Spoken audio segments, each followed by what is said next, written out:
Hey everyone, are you ready for another deep dive? Because today we're taking a look at some incredible horses, specifically famous Spanish breeds. And you guys seemed really interested in these horses, so we're excited to really get into it. Yeah, you sent in some awesome articles, like this one titled Famous Spanish Horses, A Brief Overview. And we want to go way beyond the basics, really delve into the history and cultural significance of these animals. Absolutely. Yeah. So when we say Spanish horse, what comes to mind? Right. It's more than just a horse, isn't it? Totally. There's a certain, I don't know, stateliness about them. Exactly. You think of Spain, you think of, well, caballo. That's Spanish for horse, by the way. I was going to add. Yeah. And it's all connected to this long, rich equestrian tradition. It's not just about pretty horses. It's about Spanish nobility, royalty, even warfare. Wow, so these horses are like deeply intertwined with Spanish history then. 100%. Take the Andalusian horse, for example. Okay. It's practically the poster child for Spanish pride. Oh, I've heard of them. They're like known for their grace and agility, right? Like you always picture them in those dressage competitions, all elegant and powerful. Yeah. And they are gorgeous, but there's more to them than meets the eye. Interesting. Tell me more. Well, what's really fascinating about the Andalusian is its versatility. They weren't just bred to look pretty. They were partners in warfare, agriculture, even art. Seriously? Wow. I had no idea they played such a diverse role. Think about it. Spain's history is full of, well, conquest, exploration, you name it. And the Andalusian reflects that complexity. One day, it's a warrior's trusted mount. The next, it's a nobleman's elegant companion. So when you look at an Andalusian, you're not just seeing a horse. You're seeing a reflection of Spanish culture itself. That's pretty cool when you think about it like that. Exactly. It's a living, breathing piece of history. And speaking of history, our next horse takes us on a journey of exploration with the Paso Fino. Paso Fino, huh? That's a fun one to say. I know I've heard they're known for being super smooth to ride. What is it that makes them so different from other horses? It's all in the gait, or how they move their feet. Imagine like when a regular horse walks, it's a 4-beat gait, right? Makes sense. But the Paso Fino, it also has a 4-beat gait, but it's special. It's called the Paso Fino, and it's like their legs are moving super fast, but like really close together, so you don't feel much up and down movement. So it's smoother for the rider, but still fast.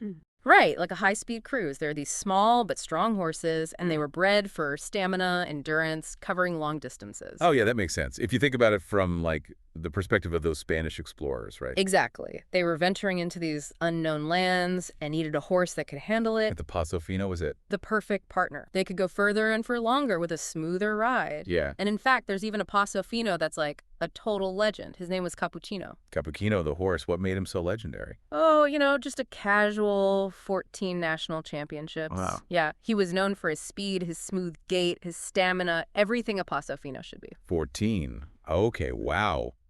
That's amazing. From exploring new lands to conquering the competition ring, the Paso Fino is definitely a horse to admire. Absolutely.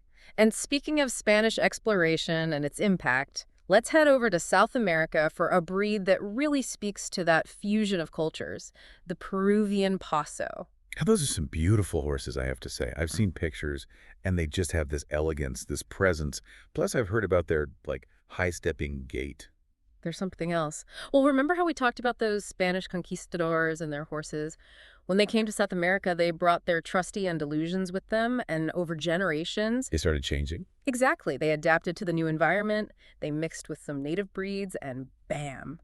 The Peruvian Paso was born. It's like a blend of that Spanish heritage with, like, this whole other South American spirit. Right. It's in their blood. You see that elegant arched neck, that high-tail carriage, those expressive eyes are really something special. And I think I read somewhere that their gait, it's even faster than the Paso Finos. Oh, it is. It's called the Termino, and it's this, like, super smooth but super fast 4-beat gait. It's incredible to watch, let alone ride. I can only imagine.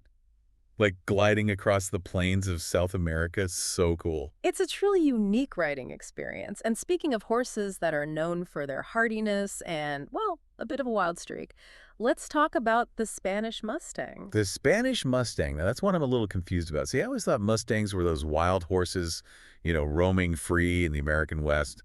Yeah, when I hear Mustang, I picture those classic photos, wild horses with their manes blowing in the wind. I know, right? It's iconic. But the Spanish Mustang, it's a little different. Their story goes back again to those Spanish explorers. Remember how they brought their horses to the Americas? Yeah, like with the Peruvian Paso. Exactly. Well, some of those horses, they either escaped or were let go, and they ended up adapting to this whole new world, tough world, the American West, you know? And that's how you get the Spanish Mustang. They're like the descendants of those original Spanish horses. You got it. And talk about tough. I mean, these horses survived against the odds. Harsh weather, predators, you name it. They didn't just survive, though. They thrived. That's incredible. Do you ever wonder, like, what stories those horses could tell? If they could talk, I mean. Right. All that history. And it's not just about survival. It's about the legacy, you know? The enduring legacy of those Spanish bloodlines. Like, think about a horse like Comanche, Command. Wait, is that the horse that survived the Battle of Little Bighorn? the one and only. And it's a perfect example of that Spanish Mustang resilience. I mean, this horse saw history firsthand. Right. Talk about a survivor. Wow. That gives me chills just thinking about it. You know, it's funny. We started with this image of the Spanish caballo, and now we've really gotten to see, like, so many different sides of these horses. It really shows how much of an impact they've had on history, on culture, even just on the human imagination. Absolutely. Well said. And for everyone listening, we hope you enjoyed this deep dive as much as we did. Maybe we even inspired you to go check out some of these amazing horses for yourselves. Until next time.